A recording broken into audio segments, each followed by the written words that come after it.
The Stone Heart of St. Vincent, a novel of mystery, romance, and redemption in great slaughter.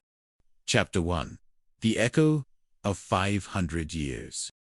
The mist clung to the rolling hills of Great Slaughter like a shroud of grey silk, damp and unyielding.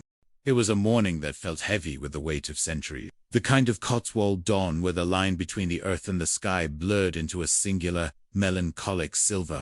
For Sister Boniface, standing at the arched window of her laboratory at St. Vincent's Convent, the view was bittersweet. For 500 years, this stone edifice had stood as a bastion of peace, a sanctuary for the broken, a fortress for the devoted, and, more recently, a world-class hub for forensic chemistry. Now, the air smelled of change, and to Boniface's sensitive nose, it was a foul vintage.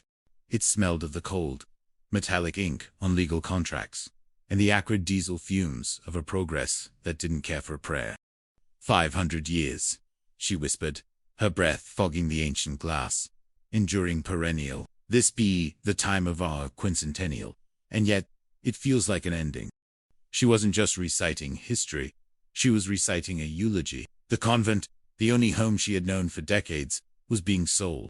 The land, which had witnessed the rise and fall of Tudor kings and the quiet endurance of local farmers, was destined to become Lord Adam Sedgwick Towers. To the developers, it was a modern luxury living solution. To Boniface, looking at the blueprints, it looked like a skeletal cage of glass and steel designed to imprison the soul of the village.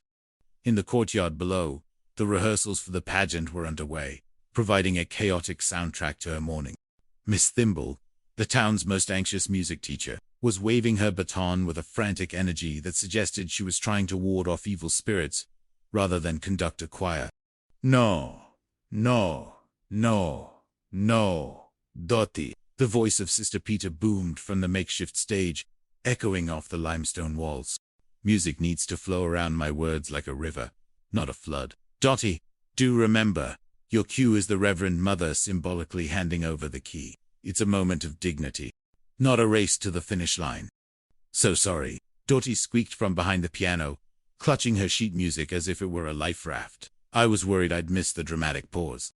Sister Boniface smiled despite the ache in her chest. The pageant was Reverend Mother Adrian's idea way for the sisters to go out with their heads held high. It was an odd time to celebrate, but as the Reverend Mother often said, the Lord loves a joyful noise. Even in the midst of a storm, especially when the storm is wearing a suit and carrying a briefcase. A sharp knock at the lab door broke her reverie. Inspector Sam Gillespie stood there, looking profoundly uncomfortable in his tweed jacket. Beside him was Felix Livingston, the young, earnest sergeant, who had become like a son to the sisters. Inspector Boniface greeted them, turning from the window with a practiced mask of cheer. I assume you aren't here for a chemical analysis of the sacramental wine, though I must say, the 1962 vintage is surprisingly robust. Sam sighed, rubbing the back of his neck. He looked tired, the kind of tiredness that comes from seeing a world you love slowly being dissolved. Lord Sedgwick is here, sister, and that fellow they've brought a model of the proposed development. They want it on stage for the speeches tomorrow, a vision of the future, they call it. A model of our demise, Boniface noted dryly. It's progress, they say, Felix added, though his tone suggested he was quoting a textbook he found particularly distasteful. They descended to the main hall, where the air was thick with the tension of a funeral. Lord Matthew Sedgwick, the current Earl, stood by a draped object. He looked older than his years, his face a map of hidden debts and inherited burdens. Beside him stood Ronnie Powell, a developer with a shark-like grin and eyes that seemed to be calculating the square footage of the chapel's altar. Ah, Sister Boniface, Lord Matthew said, his voice strained. I know this is difficult. My father loved St. Vincent's dearly. I just wish, well, circumstances being what they are. Circumstances usually involve a lack of imagination, my Lord Boniface replied gently, her eyes meeting his. Matthew looked away first. Suddenly, the heavy oak doors swung open. A woman entered with the stride of someone who owned the world, or at least intended to edit it. She was dressed in sharp London fashion, a camera slung over her shoulder and a notebook tucked under her arm. Ruth, Sam gasped, his entire posture changing in a heartbeat. In the flesh, Sam, or as much flesh as a journalist is allowed these days, Ruth Penny replied, her eyes sparkling with a familiar, dangerous mischief. The room shifted. Ruth Penny was a force of nature, a woman who had left great slaughter to chase headlines, but had never truly left the hearts of those she'd left behind, especially Sam. The silence between them was loud, filled with the ghosts of a dozen unsaid things. "I'm working on a story," Ruth explained, ignoring the stunned silence of the others. "How the St. Vincent's development could be rolled out nationwide, a blueprint for modern living in ancient spaces. The London papers are obsessed with it." "Tomorrow is about the story of this town, Miss Penny," interjected Lynn Goodwin, the council leader, who had appeared from the shadows like a cat. "Not world domination. I should be doing the unveiling." With a flourish, Lynn pulled the cloth away. The model was a glass and steel monstrosity, sitting on the ancient stone floor like an alien craft that had crashed into a cathedral. "I give you Lord Adam Sedgwick Towers," Lynn announced. "Oh my," whispered Sister Peter, crossing herself. "Progress," Panasai said, stepping forward. "Like a shark, we keep moving forward or we die." But as the group marveled or mourned over the model, a shadow fell across the doorway. A small, stooped figure in a dusty habit stood there, leaning on a wooden staff. It was Sister Helena, the legendary archaeologist who had spent half her life in the dirt of the Holy Land. "You call this progress?" Helena's voice was like grinding stones.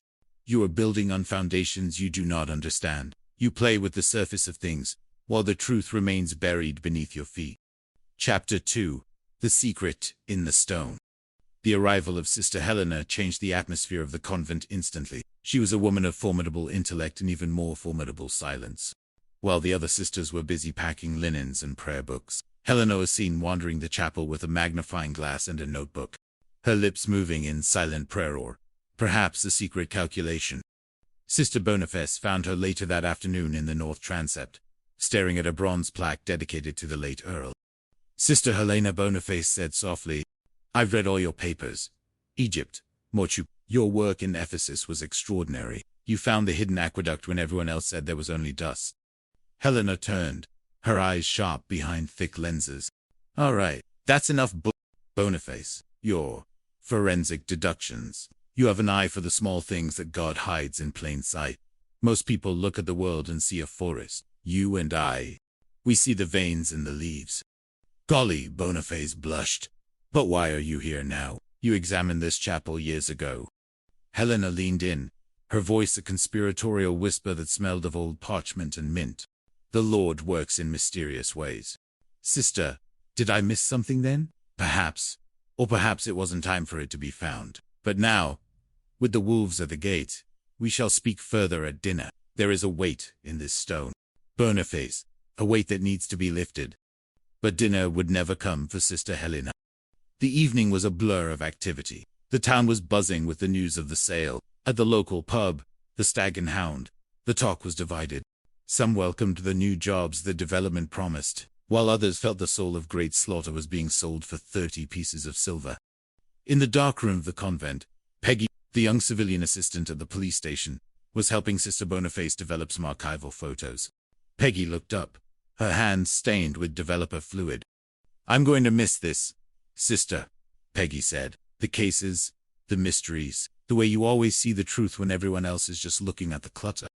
"The truth is always there," Peggy Boniface replied, watching a photo of the 1920s choir slowly materialize in the chemical bath. "It's just that people are very good at standing in front of it. They use their egos as a screen." A frantic knocking interrupted them. It was Sister Peter, her face pale, her breath coming in short, jagged gasps. "Boniface, come quickly. It's Helena in the chapel." They ran. The corridors felt longer than usual, the shadows of the vaulted ceilings stretching out like reaching fingers. The air in the chapel was cold, smelling of extinguished beeswax and ancient dust. There, at the foot of the altar, lay Sister Helena. Her staff was broken beside her. Her eyes, which had seen the wonders of the ancient world, were fixed on the vaulted ceiling, sightless. Inspector Gillespie arrived minutes later. He knelt beside the body, his professional detachment struggling against the personal grief of seeing a member of the St. Vincent family fallen. He reached out, his fingers hovering over Helena's pulse point, though he already knew. "Blunt force trauma to the back of the head," Sam muttered, his voice thick.